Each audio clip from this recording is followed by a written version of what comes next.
마귀와의 영적 전쟁일. 글을 시작하기에 앞서서 간단한 전제를 깔고 가겠습니다. 저자는 하나님께 곡식을 알곡으로 만들라는 영적 사명을 받았고 성경을 가르치는 목사는 아니기에 이 글에서는 글의 특성상 성경 구절을 직접 보여드리지는 않을 것입니다. 참고로 구체적인 성경 구절을 알고 싶으시다면 직접 찾아보셨으면 합니다. 저자가 설명하고자 하는 영적 전쟁은 내 안에서 마귀와 벌이는 영적 전쟁을 말하는 것입니다. 어떤 선생님께서 저자에게 본인에게 일어나고 있는 마귀와의 영적 전쟁으로 인해서 발생하는 심각한 고통에 대해서 문의하셨습니다. 그분에게도 도움이 되었으면 하는 심정을 담아서 글을 시작하겠습니다. 저자는 저자의 책의 마귀에 대해서 최대한 언급하지 않으려고 노력하였습니다. 마귀가 너무 싫은 것도 있지만 마귀에게 좁쌀 한 톨의 기쁨도 주고 싶지 않은 생각이 있었습니다. 그리고 저자의 책은 오직 삼위일체 하나님에게 모든 영광을 돌리는 책입니다. 저자의 책은 마귀가 절대로 존재해서는 안 되는 책입니다. 그러나 언젠가 기회가 된다면 책이 아니라 어떠한 방법이나 수단을 통해서 마귀의 실체를 설명하려고 했었습니다. 저자가 계획하고 있는 단계는 한참 후에나 마귀에 대한 본질적인 실체를 공개하려고 했지만 저자에게 문의 주신 어떤 선생님의 고통스러운 영적 상황을 인지하면서 저자의 계획을 수정하여 글의 업로드 순서를 바꾸기로 결정했습니다. 지금부터 저자가 설명하려는 내용들은 정말로 매우 중요한 것이면서 매우 어렵고 고차원적인 개념입니다. 무종교인분들은 어쩌면 이해하고 받아들이기가 쉽지 않을 수도 있습니다. 그러나 확실한 것은 소설이나 영화와 같은 것이 아니라 실제로 현실에서 일어나는 초자연적인 현상이라는 것을 알아주시기 바랍니다. 참고로 일반적으로 성경과 현실을 분리해서 생각하는 경향이 매우 많으나 실체 진실은 저자의 책 9페이지에 기록된 그림과 같습니다. 성경은 단순한 책이 아니고 현실이 오히려 성경의 지배를 받고 있으며 성경과 현실은 서로 밀접하게 연결되어 있습니다. 앞으로 쓸 글의 내용이 얼마만큼의 분량이 될지는 저자도 가늠하기 어려우나 이번 기회에 저자의 책에서 상세하게 다루지 못한 마귀와의 영적 전쟁에 대해서 분석해 보도록 하겠습니다. 저자의 책에는 마귀와의 영적 전쟁이 아주 짧게 언급되어 있을 것입니다. 마귀가 내 안에서 아우성을 치며 나를 공격한다는 정도로 설명되어 있을 것입니다. 그러나 실제는 그 정도가 그렇게 가볍지 않습니다. 너무너무 막강해서 내가 무너져 내릴 것 같은 심한 공격을 당하게 됩니다. 이러한 일을 첫 번째, 왜 겪어야 하고 두 번째, 왜 이 전쟁에서 승리해야 하며 세 번째, 왜 이 과정을 반드시 통과해야 하는지 앞으로 자세하게 설명하도록 하겠습니다. 본격적으로 들어가기에 앞서서 무종교인분들을 위해서 가벼운 이야기 하나를 말씀드리겠습니다. 저자가 청년이었을 때 창세기를 보면서 이런 생각을 했습니다.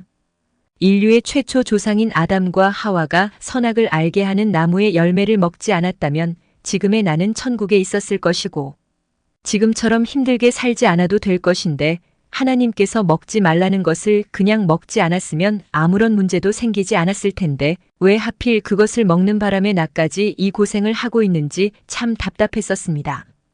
참으로 가볍고 웃긴 이야기죠? 무종교인분들의 입장에서는 인간의 원죄에 대해서 이해하고 받아들이는 것이 아마도 어려울 것입니다. 저자도 과거에는 그랬으니까요. 내가 지은 것도 아닌 죄를 왜 내가 받아들이고 인정해야 하는지 참으로 받아들이기 어려웠습니다. 선악과 열매를 내가 먹은 것이 아니고 아담과 하와가 먹었는데 그들의 죄가 왜 지금의 나에게도 적용되어야 하는 것인지 정말 이해하기 어려웠습니다. 그것은 아마도 인류의 최초 조상인 아담과 하와의 죄의 유전자가 지금의 나에게도 영적으로 연결되어 있기 때문일 것입니다. 카인과 아벨의 경우도 생각해 볼 수 있습니다. 처음에는 선과 악이 서로 분리되어 있었지만 수천 년이 지나는 시간 동안 유전자가 서로 혼합되면서 선과 악이 섞이게 되어 아마도 지금의 인간들에게 선과 악이 내면에서 서로 공존하게 되었을 것입니다. 저자의 책에서 회개에 대한 내용들을 보면 조상의 죄에 대해서도 하나님께 회개를 해야 한다고 언급했습니다. 조상이 지은 죄를 내가 받지 않는 것이 최선의 현명함입니다. 나의 죄만으로도 버거운데 덤으로 조상의 죄까지 받으면 너무 힘들지 않겠습니까? 여기서 말하는 조상의 죄는 아담과 하와의 원죄를 말하는 것이 아니고 내 조상의 죄를 말하는 것입니다. 무종교인분들을 위해서 원죄에 대한 간단하고 상식적인 개념을 말씀드리겠습니다. 인간 세상에는 운명과 숙명이라는 것이 영적으로 존재합니다. 아주 간단하게 설명하면 운명이라는 것은 여러 가지 조건들에 의해서 변형될 수 있는 개념이고, 숙명이라는 것은 어떠한 조건들이 작용을 하더라도 절대로 변형될 수 없는 개념을 말하는 것입니다. 영적으로 볼 때 인간의 원죄는 바로 숙명의 개념인 것입니다. 그렇기 때문에 인간으로 태어난 이상, 인간이면 누구나 숙명의 원죄에서 절대로 자유로울 수 없게 되는 것입니다. 이것은 영적으로 절대적 원칙이고 바뀔 수 없는 것입니다. 단지 이것을 받아들이고 인정할 것인지 아닌지는 오직 본인의 자유의지에 달려있는 것입니다. 저자가 굳이 이러한 설명을 하는 이유는 딱 한 가지입니다.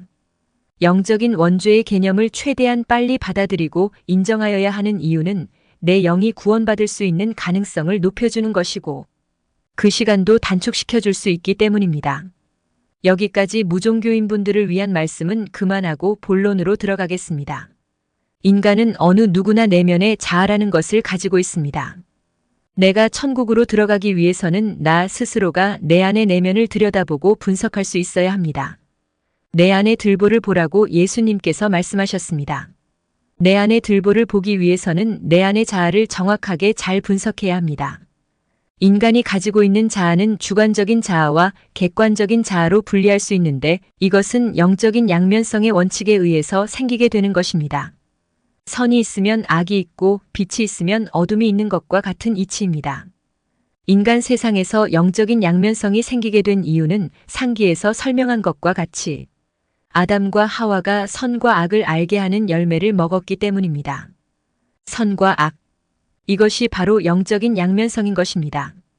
그렇기 때문에 인간의 내면에도 영적인 양면성이 서로 공존하는 것입니다. 그런데 여기에서 집중적으로 다루려고 하는 개념은 바로 주관적인 자아에 대한 이야기입니다. 저자도 책을 집필할 때 이 개념들을 설명하는 것이 쉬운 것은 아니었습니다. 하지만 지금은 아주 쉽고 간단하게 설명할 수 있도록 성령께서 지혜를 주셨습니다. 저자의 책에서는 많은 분량을 이들 개념을 설명하는데 할애했지만 지금 여기서는 이해하기 아주 쉽게 비교할 수 있습니다. 물론 이 두 개념을 깊이 있게 들여다보면 매우 복잡하고 어려워집니다. 그런데 여기서는 주제가 마귀와의 영적 전쟁이기 때문에 이 두 개의 개념을 이해하기 쉽게 심플하게 설명하도록 하겠습니다. 주관적인 자아라고 하면 나의 내면에서 그것이 어떤 것인지 명확하지는 않지만 충분하게 감을 잡을 수 있을 것입니다. 그런데 그것을 아주 정확하게 이해할 수 있는 방법이 있습니다.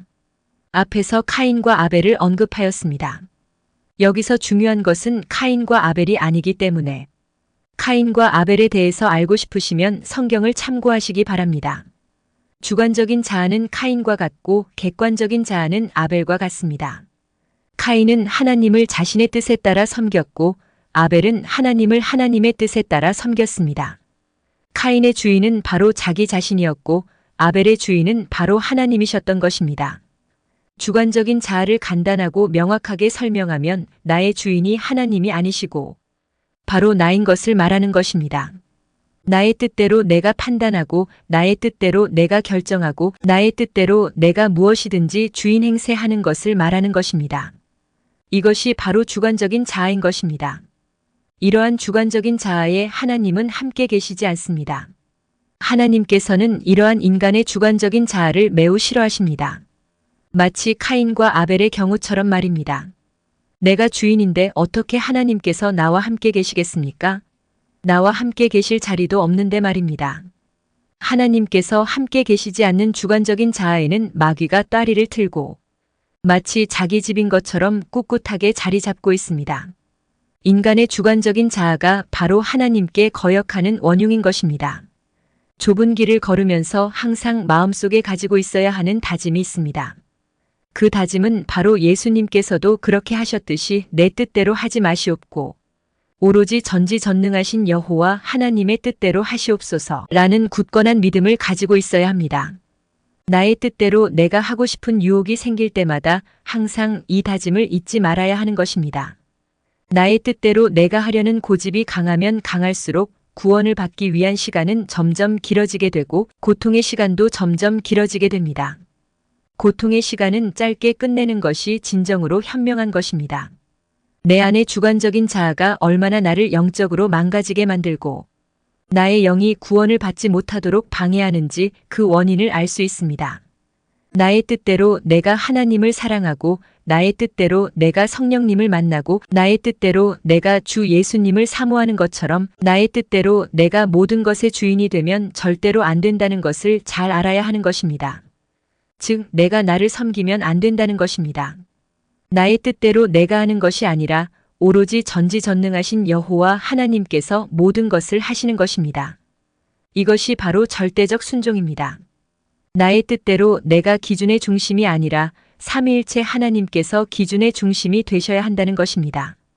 내가 하나님께서 보시기에 합당한 자가 된다면 성령님께서 내 안의 성전에 들어오시게 되고 주 예수님께서 나를 가르치시며 전지전능하신 여호와 하나님께서 나를 사랑해 주시는 것입니다. 나의 뜻대로 내가 기준의 중심에 서서 모든 것을 나의 뜻과 생각대로 하는 것이 절대로 아닙니다.